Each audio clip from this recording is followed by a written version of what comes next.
Hello everyone. Yeah, I thought I would dress up for this discussion on Ghostbusters as Rick Sanchez. I figured it's very similar, and he's dealt with similar concepts of ghosts and whatnot on the show. Yeah, I guess to start the video off, this will be Ghostbusters 1984. Here's an image from the movie.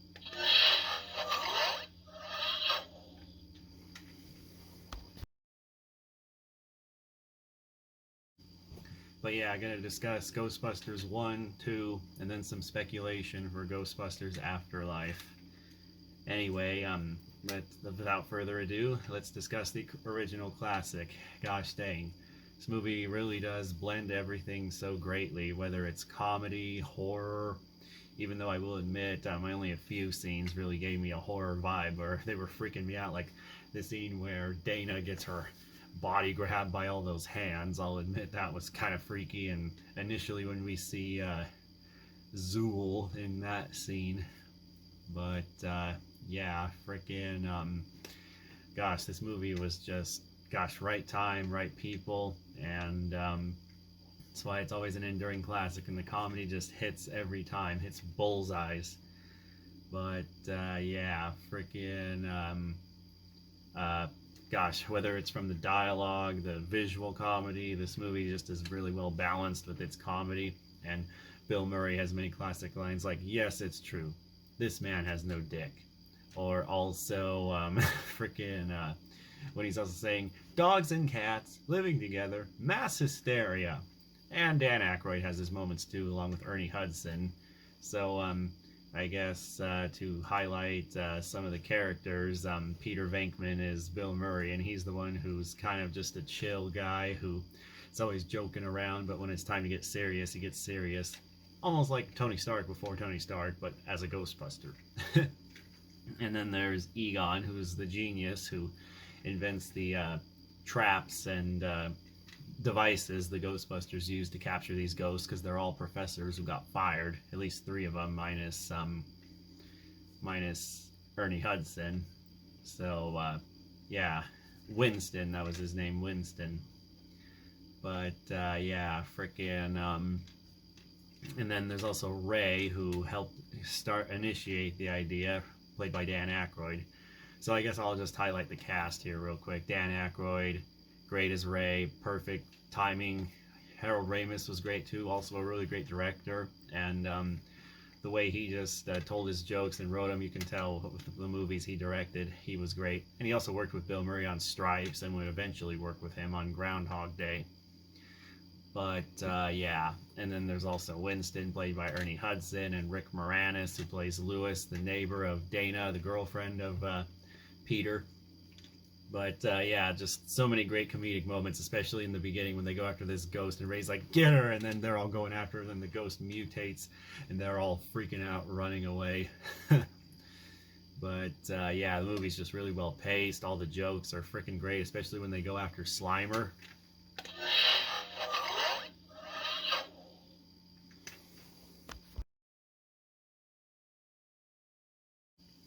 Yeah, it's the first time they bust a ghost. And just a real great scene where they all team up and capture Slimer, which then leads to a montage of catching many other ghosts. And it's so funny how they're wanting to get paid at the Sedgwick Hotel, and they're like, "Oh no, we're not paying that." Like, "Oh, you want us to put it back?" And they're like, "Oh, okay, all right, we'll pay you." But yeah, I also love the classic line of Peter when he's all like, "We came, we saw, we kicked its ass." Gosh, just classic Bill Murray right there. And yeah, just I guess to highlight a few things before I ramble and this video drags on, just I mean, just about everyone has said just about everything about this movie, so I can't really add much to it other than it's just great and start to finish. And it amazes me for a comedy movie, all the like work that went into the effects. Like there were some carpenters that designed all the elaborate sets, especially at the climax of the film, and also all the practical effects with the ghosts and whatnot too. That still amazes me, because this was pre-CGI, so that wasn't an option for these ghosts. And also, not reviewing 2016, as I said on Instagram, To me, that's just not canon. It's in its own universe, and I'm not gonna poke that. I'm not gonna touch that. So yeah. Anyway, guess the last things I gotta say, the Ray Parker Jr. song, Ghostbusters, great song, absolutely love it. I don't know what's up Huey Lewis's ass suing him. It's a great song, and I listened to the song. He said it sounded similar to, and I don't know, maybe just the little beat, the dun dun part. But other than that, I just don't really get why he sued him over that. That was just kind of stupid. Song should have won Best Original Song at the Oscars, though. Either that or Footloose, because that movie came out the same year. Or I'm Free, Heaven Helps the Man from Footloose. But yeah, the song that won that year, it was not deserving. I can't remember what it was, but I know it wasn't deserving. But yeah, it was truly a classic. And now we're on to the sequel, which I've kind of had my opinion change a bit on. But let's go ahead and go into Ghostbusters 2.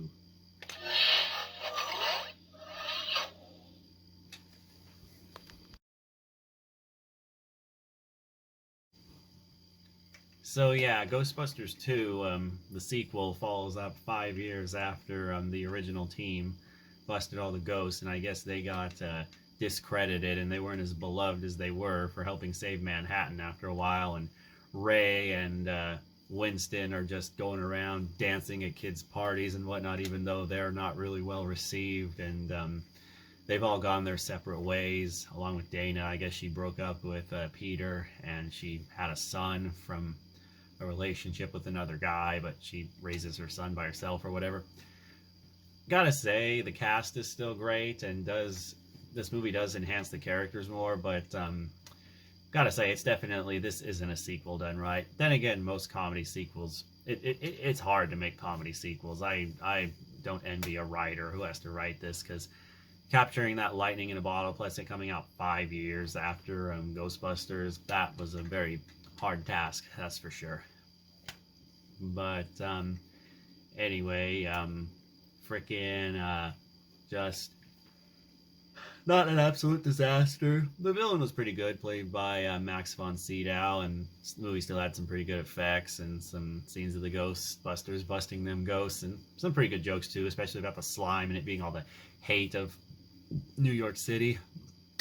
And the scene with the Statue of Liberty was real cool also. And also when Ray gets possessed by Vigo, the villain, at the end, that was a real shocking scene. Like, you don't even see his face, and then next thing you know, his face just warps and he's Vigo. So, kind of connected, kind of to speculation, but it is still relatively connected. The Ghostbusters video game, I guess I'll go ahead and go into that real quick.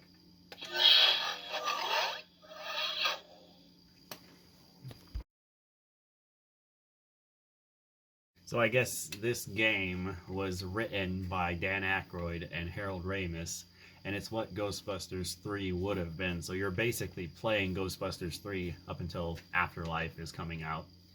But anyway, yeah. Gotta say, this one's real good. It definitely balances paying homage to the prior two films, and definitely made minimal references to Ghostbusters 2, minus the slime and a few other things like that, and Vigo being a little painting you can interact with. But yeah, it's a real fun game. So yeah, but anyway, the gameplay's fun, and just busting them ghosts and bringing them down in traps in all the various ways you can do it. And also the fact that the whole original cast came back, minus Sigourney Weaver as Dana and Rick Moranis as Lewis. They got just about everyone else back, and it's the last time Harold Ramis will be in anything Ghostbusters related. Rest in peace, Harold. You're an absolute legend, and I know you lived a great life, and you're missed, and you'll definitely be missed in Afterlife, as I know there's going to be a tribute to him. So I guess without further ado, my speculation on Ghostbusters Afterlife.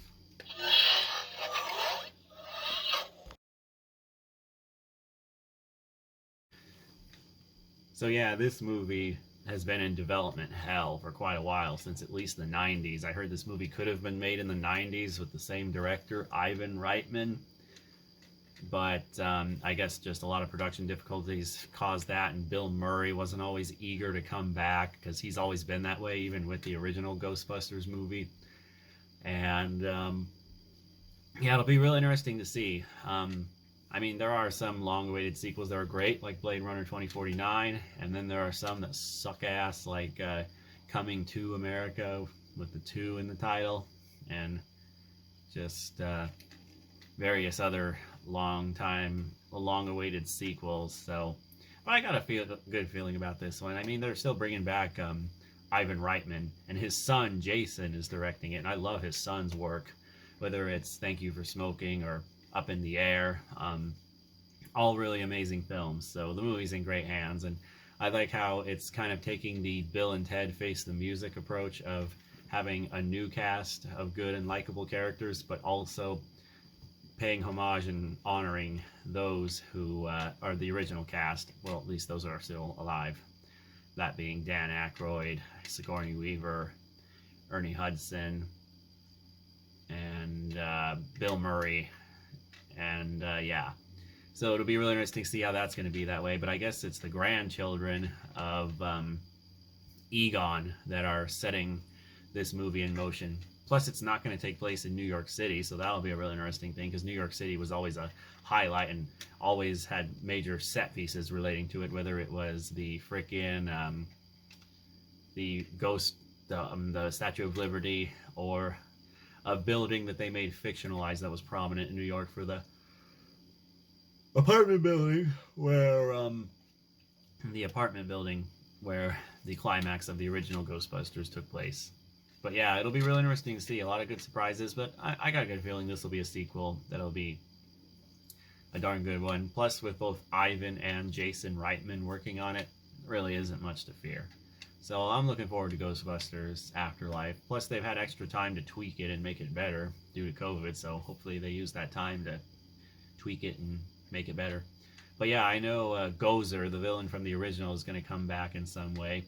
I'm hoping it's not just Gozer. I hope there's another villain in there too, but I'm fine with whoever they throw in, really. I'm just glad this movie's being made, so it's kind of like No Time to Die. I'm just happy we're getting it. So, but guess that's my thoughts on Ghostbusters, from Ghostbusters to Ghostbusters the video game, and now Afterlife. So hope you enjoy it, and I ain't afraid no ghost. And like, comment, subscribe, and peace.